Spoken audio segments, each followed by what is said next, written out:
I recently found the absolute best hack for getting more nutrition into my young kids who are somewhat picky eaters, at least my toddlers are. And I wanted to share this with you because it's kind of blowing my mind, and that is making foods with fresh milled flour. So this is not something that's technically new to me. I've actually had a grain mill for a few years, but making recipes with fresh milled flour is definitely different. There's a little bit of a learning curve, and I just never could quite get it down. I recently found or discovered a blog and a Facebook group of all things, which I'll link down below for you guys, that have taught me so much. And I feel like I am totally a fresh milled flour convert now. It doesn't mean I'm never going to not use some all-purpose flour here and there. I feel like there's a time and a place for it. But I have pretty much converted most of what we eat to fresh milled flour, and I'm going to explain to you why in this video. And especially as a mom, I feel like this is a total glitch in the matrix, because I can serve some of my kids' favorite foods and foods that are generally accepted by most kids, and that's all the carby stuff. So I'm talking bread and crackers and muffins and even cookies, anything, pancakes, anything, pizza, anything that's like a carb food typically is not going to be super nutrient dense, right? That's just not, it's not what we're getting with those foods. If anything, they might provide some nutrition, but historically or, culturally, they're more like comfort foods. But I have found that using fresh milled flour allows me to serve these foods and know that my kids are actually getting an insane amount of nutrients. They're almost feel along the lines of a superfood, which is crazy, right? That is not typically what carb-rich foods provide as far as nutrition goes.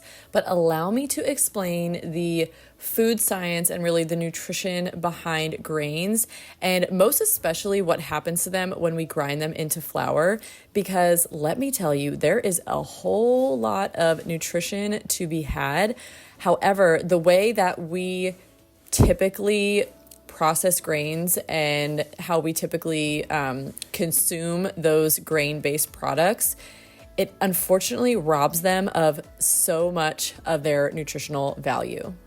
Hey guys, I wanted to take a quick second to let you know that my nutrition and intuitive eating course is going to be closing to new enrollments. It will reopen to new enrollments sometime in 2025, but this round is closing. So if you're wanting to take advantage, now is the time. I know so many of you here on YouTube watch my videos because you want to learn more about nutrition and how to lead a healthy lifestyle, but you really appreciate my balanced approach.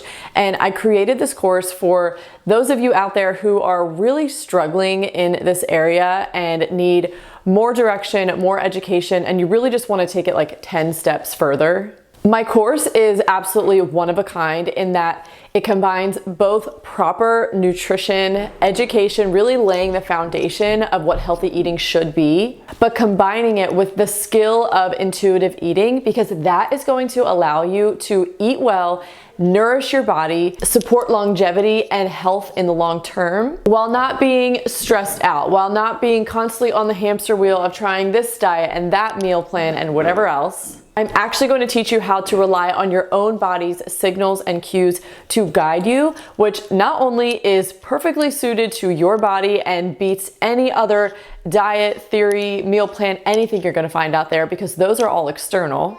Instead, you'll use your internal cues to guide your eating, both for nourishment and enjoyment. So if you struggle with trying to eat healthy and do so consistently without it being this regimented, stressful endeavor, then I invite you to join me inside of my course. I know that it's going to help set you up on a much simpler path. It is truly a no stress eating framework that embraces intuitive eating, but also emphasizes nutrition. Because if you really want to get healthier and you want it to stick, you gotta have both. And remember, enrollment is closing very soon. So if you want to join me inside the course, I will leave a link in the description box down below. So to understand the incredible benefits of fresh milled flour at home, you have to understand what exactly is in a grain. So you can make flour from all sorts of different grains. However, I'm going to talk, specifically about the most general one. So if we're looking at a wheat grain, there are 3 different distinct layers to that grain, and the grains really just look like seeds.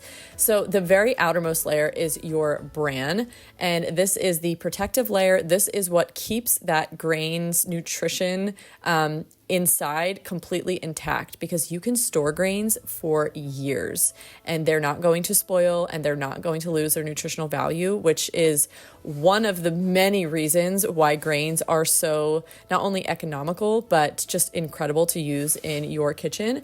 So you've got your bran on the outside, which has fiber, it has nutrients. Then inside you have what's called the endosperm. That is the second layer. And this is very spongy. It is the most carbohydrate rich, also has a little bit of protein, but other than that, it doesn't have much nutrition wise.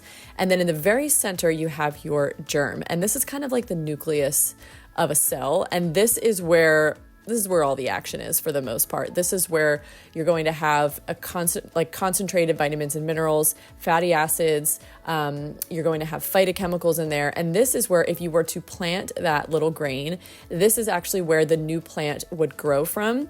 And the endosperm, which is the carbohydrates, is what it would eat to grow, basically. So when you're looking at all three of these things together, it's incredibly nutrient dense. But to see really like where we kind of go wrong with flour and with grain-based products nowadays, you have to look at how they are used and processed and then eventually consumed. So when you grind up wheat berry, so if you're doing this at home, you're going to be putting it in your grain mill and it's going to spit out flour that's going to contain all three of those nutritious layers. When you are buying flour from the store, they do the same thing. They grind it all up.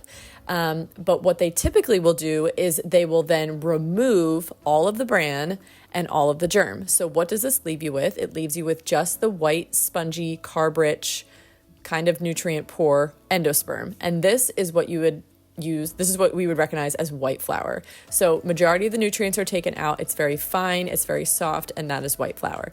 Again, I'm not saying that I'm never going to use some white flour here and there, because I do think there's certain things that I just prefer. But generally speaking, white flour is it doesn't have much nutrition to offer to begin with. But then it's going to sit for a long time. It's going to sit in the processing facility. It's then going to sit and be shipped somewhere. And then it's going to sit on a grocery store shelf for a decent amount of time. So the reason that they started taking out the bran in the germ is because it extends shelf life. White flour can sit for a very long time because you remove out many of the things, especially the vitamin E, that would spoil. So now you can obviously buy whole wheat flour from the store. So how is that different than milling it at home? Allow me to explain. So when you buy whole wheat flour from the store, they start with the same process. They sift out all the bran and the germ. Now they will put some bran and germ back in, which technically makes it whole wheat flour because it does contain all three layers. However, the catch is they don't typically add the bran and germ back in the same quantities that would naturally be present if you just milled those grains straight up and then didn't sift anything out. So it never contains the same amount of bran and germ. So at a baseline, it's not going to be as nutrient dense as the fresh milled flour that you're using and consuming right away.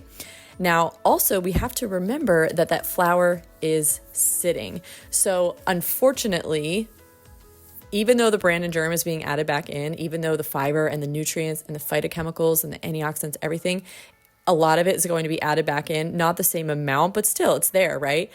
Unfortunately, it's going to degrade, and it degrades rather rapidly. So when you grind flour, what happens is all of the bran is protecting everything inside that grain. But as soon as that bran is broken open, everything inside is exposed to oxygen, and therefore it will start to oxidize.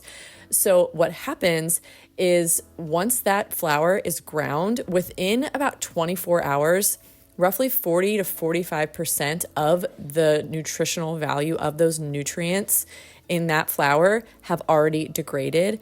And after about 3 days, almost like 95% of the nutrition has disappeared essentially, which is crazy. It happens really quickly. So even if you're buying the whole wheat flour from the store, by the time it actually makes it into your kitchen, the nutritional value has already been depleted. So just one example, vitamin E is something that is contained in the germ of a grain. And vitamin E is necessary for our body for a lot of different processes. It's a nutrient that we all need. And what happens when flour is broken down is it starts to oxidize, and vitamin E is an antioxidant. So when the different constituents of that bread start to oxidize, that vitamin E as an antioxidant, as an electron donor, is going to start donating its electrons to those unstable, reactive oxygen species. And then it's no longer active. So that vitamin E basically is going to get used up. The antioxidant power of that vitamin E is going to get used up very quickly after that flour has been ground. And that's just one example of one nutrient that you would find in grains that unfortunately gets depleted out as that flour sits. And this is an unfortunate theme we tend to see throughout our food system, where nutrition gets compromised in order to improve shelf life. And we've just kind of gotten away as a culture over the last century or so from making food at home, and instead converting to at least somewhat or almost, being completely reliant on foods from the store. And obviously, of course there has to be ways to extend the shelf life, because things just, if made the old-fashioned way, just literally would no longer be fresh and would not be edible enough to palatable to sell. So that is obviously something that grocery stores have to work around. So I understand why these changes have been made, but it is also kind of unfortunate that we lose a lot of the nutritional value. And this is just, one small example of that. And another thing too is when you're buying, whether it's actual flour or, bread products from the store, they are often enriched. And that is because, 100 or so years ago when we started or really got away from milling our own grains and, doing it fresh at home, we started buying from, local grain mills in the area who would do all the work for you and make the flour. Or then even more so when we just started consuming more white flour instead of whole wheat flour, we started seeing B vitamin deficiencies pop up, like beriberi and pellagra, which were completely uncommon, almost unheard of.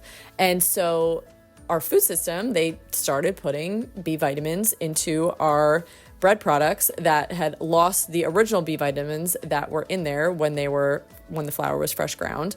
And this allowed to, basically solve the problem of these nutritional deficiencies popping up. However, we were using, or what's in there is synthetic vitamins, which if you know anything about synthetic vitamins, it's just simply not the same as the vitamins that you're going to find that are naturally occurring in food.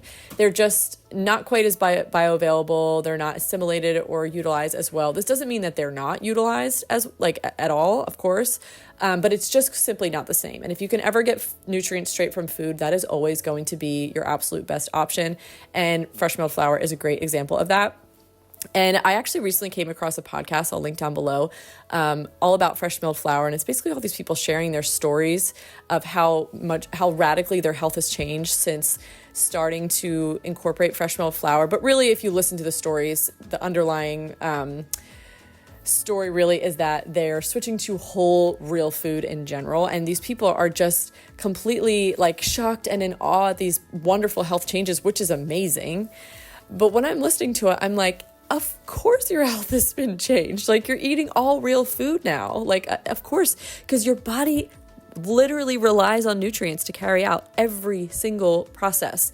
We need them. They're vital. And when we don't have them, our health starts suffering. And then there will be consequences that start popping up down the line. So of course, when you're eating real food, your health is going to radically change. And again, the fresh milled flour is just one example. I just find that it is so handy with small kids in the house. And I also love it for myself and for my husband, and really anyone would benefit greatly from it. But really it's something that I've just kind of committed to more because it's so much easier to get solid nutrition into my kids this way.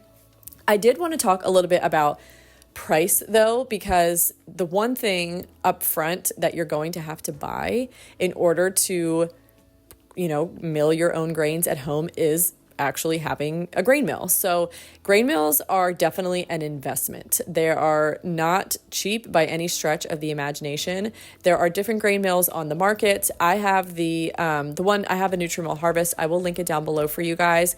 I started with I'll link both of the ones down below. Their more classic basic version, which is a little bit more affordable. Either way, you're getting the same end product. I just like the one that sits on my counter because I don't have to pull it out. It's smaller. It mills directly into a bowl. It's not messy. So I do prefer this one, but they do have a more affordable option that also works as well. So when you're buying this is definitely an investment. However, if you are actually going to use grains yourself and make your own flour at home, and you're going to use that instead of buying most flour from the store, bread products from the store, you're going to end up saving a lot of money. I did a little bit of math because I was curious, and when I look at my current go-to whole wheat sandwich bread recipe, when I look at all the ingredients in it and what it would cost to use each quantity of each ingredient, milling the flour fresh, a little bit of olive oil, honey, salt, yeast, and an egg, it costs me $3.85 to make that loaf. And when I go to the store, if I do grab a fresh or a store-bought loaf of bread, we usually grab Dave's Killer Bread, which is really not my favorite. It's very high in sugar. It has a lot of ingredients added, but for the store-bought bread, it's better than most.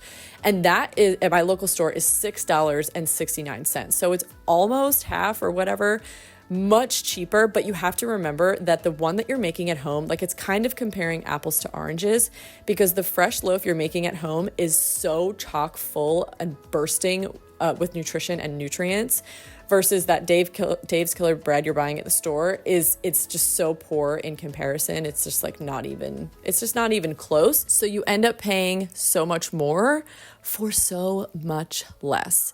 So I hope that you guys found this video helpful. Maybe you're feeling inspired to try some fresh milled flour at home for yourself and grab your own grain mill. Again, I'll link mine down below. I'll also link below the recipes that I used in this video. It's definitely still an ongoing journey learning how to use this flour instead, but something that is so amazing for my family, and I just had to share it with you guys. So thank you so much for watching, and I'll see you next time.